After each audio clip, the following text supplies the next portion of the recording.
भारत में कई चमत्कारिक और रहस्यमय मंदिर हैं, जिसमें दक्षिण भारत में स्थित भगवान तिरुपति बालाजी का मंदिर भी शामिल है। आज हम तिरुपति बालाजी के बारे में ऐसे रहस्यों के बारे में बताने जा रहे हैं जिन्हें जानकर आप दंग रह जाएंगे और आपको यकीन नहीं होगा। लेकिन उससे पहले चैनल को सब्सक्राइब करना ना भूलें और सभी रहस्यों को जानने के लिए वीडियो को पूरा देखें। कहा जाता है भगवान वेंकटेश्वर स्वामी की मूर्ति पर बाल लगे हैं जो असली हैं। यह बाल कभी भी उलझते नहीं हैं और हमेशा मुलायम रहते हैं। मान्यता यह है कि भगवान खुद विराजमान हैं। जब मंदिर के गर्भगृह में प्रवेश करेंगे तो ऐसा लगेगा कि भगवान श्री वेंकटेश्वर की मूर्ति गर्भगृह के मध्य में है। लेकिन आप जैसे ही गर्भगृह के बाहर आएंगे तो चौंक जाएंगे, क्योंकि बाहर आकर ऐसा प्रतीत होता है जैसे कि भगवान की प्रतिमा दाहिनी तरफ रखी है।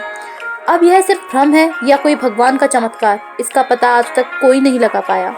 मान्यता यह है कि भगवान के इस रूप में माँ लक्ष्मी भी समाहित हैं, जिसकी वजह से श्री वेंकटेश्वर स्वामी को स्त्री और पुरुष दोनों के वस्त्र पहनने की परंपरा है। तिरुपति बालाजी मंदिर में भगवान वेंकटेश्वर की प्रतिमा अलौकिक है। यह विशेष पत्थर से बनी है। यह प्रतिमा इतनी जीवंत है कि ऐसा प्रतीत होता है जैसे भगवान विष्णु यहाँ विराजमान है। भगवान की प्रतिमा को पसीना आता है, पसीने की बूंदें देखी जा सकती हैं, इसलिए मंदिर में तापमान कम रखा जाता है। श्री वेंकटेश्वर स्वामी के मंदिर में 23 किलोमीटर की दूरी पर एक गांव है, जहां गांव वालों के अलावा कोई बाहरी व्यक्ति प्रवेश नहीं कर सकता। इस गांव में लोग बहुत ही अनुशासित हैं और नियमों का पालन कर जीवन व्यतीत करते हैं। मंदिर में चढ़ाया जाने वाला पदार्थ जैसे कि फूल, दही, घी, मक्खन आदि इसी गांव से आते हैं। गुरुवार को भगवान वेंकटेश्वर को चंदन का लेप लगाया जाता है, जिसके बाद अद्भुत रहस्य सामने आता है।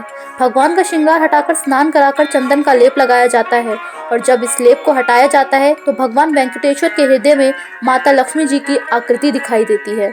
श्री वेंकटेश्वर स्वामी मंदिर में एक दिया हमेशा जलता रहता है और सबसे चौंकाने वाली बात यह है कि इस दीपक में कभी भी तेल या घी नहीं डाला जाता।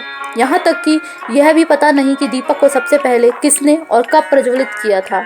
भगवान वेंकटेश्वर की प्रतिमा पर पचाई कपूर लगाया जाता है। कहा जाता है यह कपूर किसी भी पत्थर पर लगाया जाता है तो पत्थर में कुछ समय बाद दरारें पड़ जाती हैं, लेकिन भगवान बालाजी की प्रतिमा पर कपूर का कोई प्रभाव नहीं पड़ता। मंदिर में मुख्य द्वार के दरवाजे पर दाईं तरफ एक छड़ी है। इस छड़ी के बारे में मान्यता यह है कि बाल अवस्था में इस छड़ी से ही भगवान वेंकटेश्वर की पिटाई की गई थी, जिसकी वजह से उनकी ठुड्डी पर चोट लग गई थी। तब से आज तक उनकी ठुड्डी पर शुक्रवार को चंदन का लेप लगाया जाता है ताकि उनका घाव भर जाए। भगवान वेंकटेश्वर की मूर्ति पर कान लगाकर सुने तो समुद्र की लहरों की ध्वनि सुनाई देती है। यह भी कहा जाता है कि भगवान की प्रतिमा हमेशा नम रहती है। अगर दी हुई जानकारी अच्छी लगे तो चैनल को सब्सक्राइब करना ना भूलें और वीडियो को लाइक करें।